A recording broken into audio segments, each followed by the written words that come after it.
حضرت نظام الدین اولیاء رحمۃ اللہ علیہ کے پاس ایک شخص آیا کہ حضرت میرا بھائی ہر چیز میں میرے لیے رکاوٹ ڈالتا ہے، تکلیف دیتا ہے، پریشان کرتا ہے، اب میرا دل کرتا ہے کہ میں بھی اس کے ساتھ وہی معاملہ کروں۔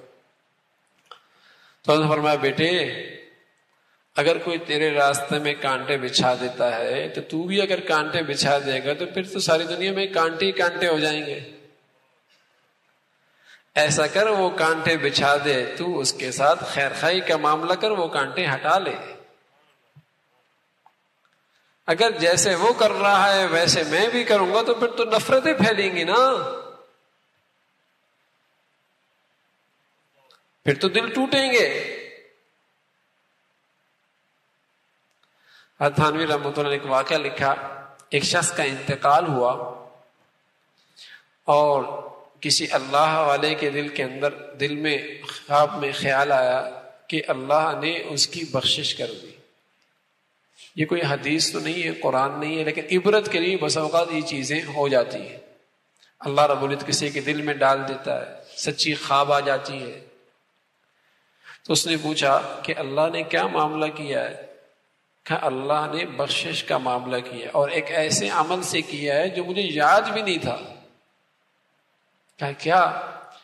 کہا ایک مرتبہ میری عورت نے میرے ساتھ ایسا رویہ اختیار کیا کہ میرا جی چاہا کہ میں اسے طلاق دے دوں، لیکن میں نے پھر سوچا کہ ہے تو یہ اللہ کی بندی، اللہ کی بندی کو درگزر کر دو۔ فرمایا اللہ کو یہ عمل اتنا پسند آیا کیونکہ خالص اللہ کے لیے تھا، تو اللہ رب العزت نے فرمایا دنیا میں تو نے میری بندی کو معاف کر دیا، آج میں نے تجھے معاف کر دیا۔ ارے اللہ کے لیے کیا مشکل ہے؟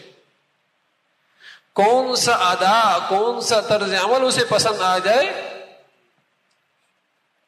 ارے وہ اللہ تو جانوروں کے ساتھ اللہ کے لیے شفقت کرنے پر بخشش کر دیتا ہے، کتے کو پانی پلانے پر، ہاں اس پر بخشش کر دیتا ہے۔ اگر کسی مخلوق کے ساتھ یہ خیر خائی کی اللہ کے لیے اور درگزر کا معاملہ کر دیا، معاف کا معاملہ کر دیا، تو اللہ نہیں دیکھ رہا کیا؟ وَكَانَ اللَّهُ شَاكِرًا عَلِيمًا، وہ بڑا قدردان ہے، وہ بڑا قدردان ہے۔ تو اللہ کے لیے درگزر کر دو کہ اللہ کی بندی ہے۔ حضرت جانا رحمت اللہ علیہ ایک بہت بڑے بزرگ تھے اور ان کی بیوی بڑی تلخ مزاج تھی۔ تو ایک مرتبہ اپنے شاگرد کو بھیجا تو اندر سے جواب بڑا سخت آیا، تمہارا استاد ایسا، تمہارا بزرگ ایسا۔ تو شاگرد حیران کہ حضرت معاملہ عجیب ہے آپ کے گھر میں۔ تو حضرت کے پاس بھی کہا تو چھوڑ کیوں نہیں دیتے؟ فرمایا آج جو دنیا کے اندر میری شہرت کا ڈنکا بجا ہوا ہے وہ اسی خاتون کی وجہ سے تو ہے کہ میں صبر اور تحمل کا معاملہ کرتا ہوں، اللہ رب العزت نے میرے ساتھ یہ سارا خیر کا معاملہ کیا ہوا ہے۔ پتہ نہیں اللہ کس انداز سے نواز دے، کون سے نیکی قبول ہو جائے۔ ارے کیا پتا تمہارے اسی اچھے اخلاق کی برکت سے تمہارے گھر کے اندر برکت کے دروازے کھل جائیں، ہاں تمہارے اندر خیر کے دروازے، تم درگزر کرتے رہو، معاف کر رہے ہو، جوڑ پیدا کر رہے ہو، اللہ کی رحمت متوجہ ہو جائے۔ لیکن اب ادھر سے پتھر آتا ہے، جیسے اینٹ کا جواب ملتا ہے، تو پھر نفرتیں۔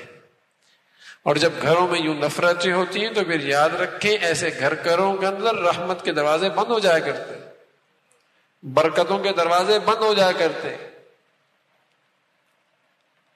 توڑ پسند نہیں اللہ کو، بغض پسند نہیں، کینہ پسند نہیں، اختلاف پسند نہیں۔ اس لیے میرے عزیزو ہم اپنی زندگی کا جائزہ لیں کہ ہم اخلاق کے کس مرتبے پر فائز ہیں۔ اللہ کے لیے درگزر کر دیا گیا۔